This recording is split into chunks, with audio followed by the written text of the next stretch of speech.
यो कुरा सत्य हो कि नेपाल एक स्वर्गको टुक्रा हो। यहाँ हरेक पाइला र प्रत्येक बिसौनीबाट प्रकृतिको आलिङ्गनमा रहेको जादुमय परिवेश, भूगोल र प्रकृतिकै सिर्जनामा प्रकृतिले नै देखाउने मनोमोहक नृत्य हेर्न सकिन्छ। त्यस्तै प्रकृतिको एक नृत्य हेर्न हामी हाम्रो लेट्स ट्राभल टुगेदरको पहिलो अध्यायको पहिलो श्रृङ्खलामा हजुरहरूलाई हामीसँगै काठमाडौँबाट मात्र 32 किलोमिटर पर रहेको नुवाकोट जिल्लामा अवस्थित लौके झरना लग्दैछौँ।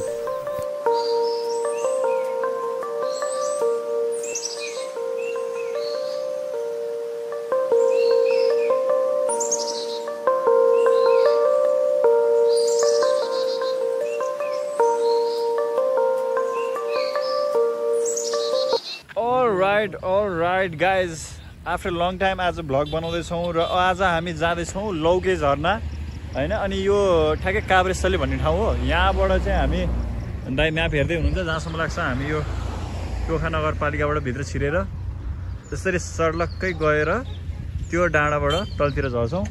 सो हाम्रो पठाउ भाइ आइसकेको छ।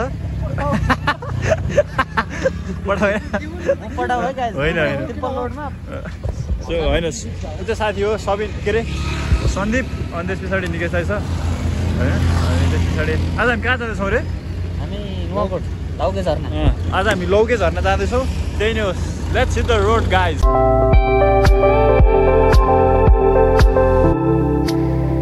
एउटा योजनालाई यात्राको यथार्थमा बदल्न इच्छुक मनहरू भएपछि कति समय लाग्छ र?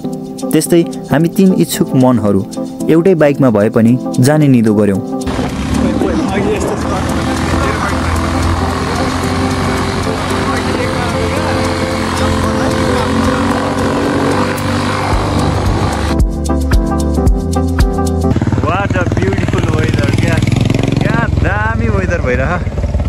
हैन। सो अनि त्यस पछाडि ओए दामी देखिरह हाइवे त तगड देखिया छ त। नजिकको तीर्थ हेला भने चाहिँ काठमाडौँबाट एकै दिनमा पुग्न सकिने लौके झरना नेपालका प्रतिष्ठित ठाउँहरूले गर्दा ओझेलमा पर्न बाध्य छ र यति नजिकै भएर पनि पुग्न सकिएन भने भन्ने एउटा मनको बोधको बोझलाई हटाउन भए पनि हामीले यो यात्रा गर्नु नै थियो।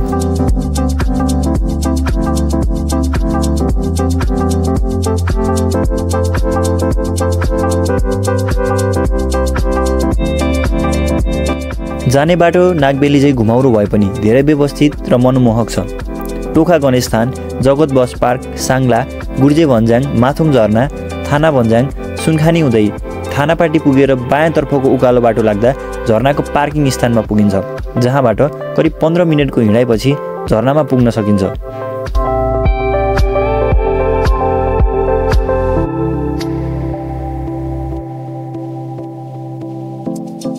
राइट गाइज, अहिले चाहिँ हामी लगभग 1 घन्टाको राइडमा ठ्याक्कै हामी यो पोइन्टमा आइपुगेको छौँ। यहाँबाट यो हाइवेबाट चाहिँ लेफ्ट लिएर ठ्याक्क अब यहाँबाट 3 किलोमिटर भने 3 किलोमिटर अगाडि चाहिँ लौके झरना छ। यसलाई चाहिँ छ अरे पनि भनेर छ अरे झरना पनि भन्छ यसलाई। सो अब यहाँबाट 3 किलोमिटर अगाडि छ।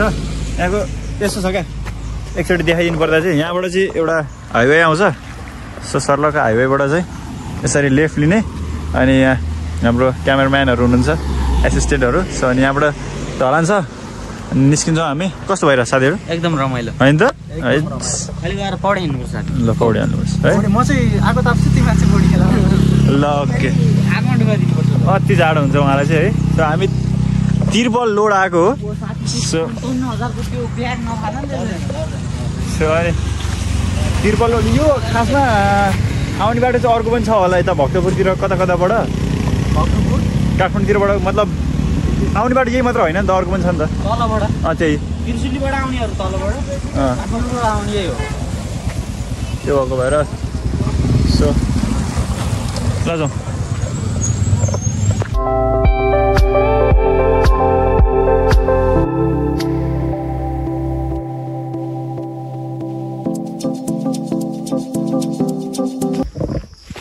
सबैलाई नमस्ते। यो चाहिँ लौके झरना हो होइन। हजुर। अहिले चाहिँ एकदम फेमसै छ। हजुर। लगभग अहिले वर्ष 1-2 वर्ष यति भयो। हजुर। यहाँ चाहिँ अब स्थानीय पर्यटकहरूको यो सङ्ख्या चाहिँ दिन प्रतिदिन बढी भइरह। हजुर। त्यो बढी हुनुको कारण अब हाम्रो यो भनौँ न स्थानीय तहबाट पनि यहाँ बाटोघाटोदेखि लिएर सब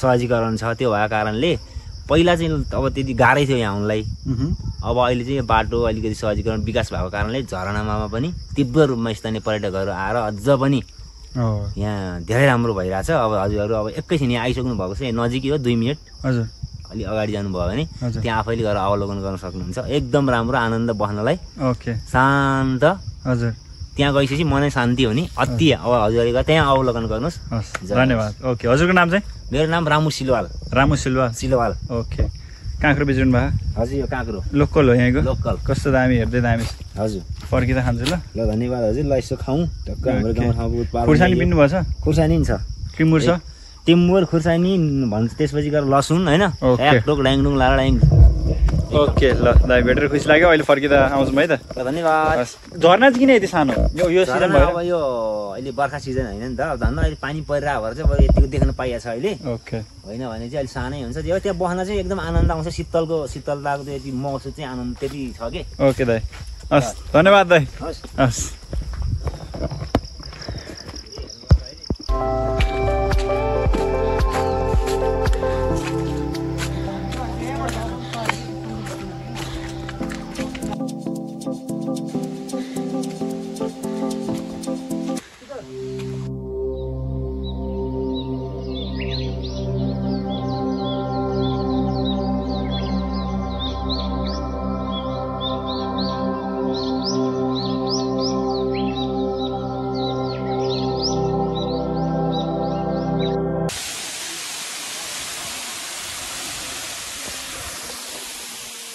यो चाहिँ सानो झरना हो अनि यसको ठ्याक्कै तल्लोपट्टि चाहिँ ठुलो झरना छ लौके झरना अनि यसरी छरे पनि भन्छ तल्लोपट्टिकोलाई तर झरना एकदमै सानो छ यहाँको चाहिँ अलि यतिसम्मको भए पनि छ होइन तल चाहिँ यही पनि छैन रहेछ सो हामी अब तलको झरनामा जान्छौँ त्यही नै हो let's go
so all right guys हामी लौके झरना पनि आयौँ लौके झरनाको भाइ सानो झरना त्यो पनि गयौँ अनि यहाँ सानो एउटा मिनी खालको पनि रहेछ त्यो पनि गयौँ यो दुईवटा मध्ये यो चाहिँ राम्रो छ सो त्यही नै हो अनि असारतिर चाहिँ अलिक ठुलो हुन्छ क्या त्यो अहिले चाहिँ अलिकति सानै छ झन् यो लौके झरना त यति सानो छ कि देखिँदा पनि देखिँदो रहेछ सो त्यही नै हो अनि त्यस पछाडि हजुरहरू नै आउनु होला आउनुभयो भने चाहिँ असारको बिचतिर गऱ्यो भने चाहिँ अलिकति दामी हुन्छ ठुलो हुन्छ त्यो झरना हरियाली पनि राम्रो हुन्छ त्यही नै हो ल see you in another episode guys thank you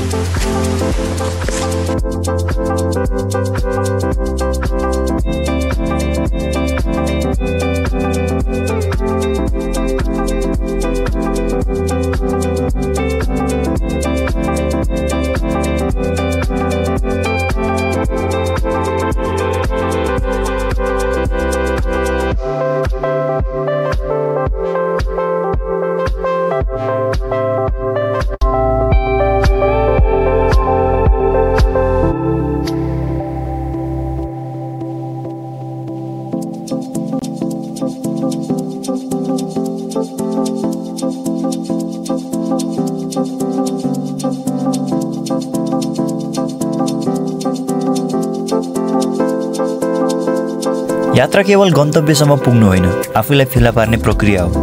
हामी अघि बढ्यौँ, सिक्यौँ, हाँस्यौँ र अन्ततः आफ्नै कथा लेख्यौँ। ब्याकप्याक भरियो, मोबाइलमा फोटोहरू भरिए अनि मनमा रमाइला क्षणहरू।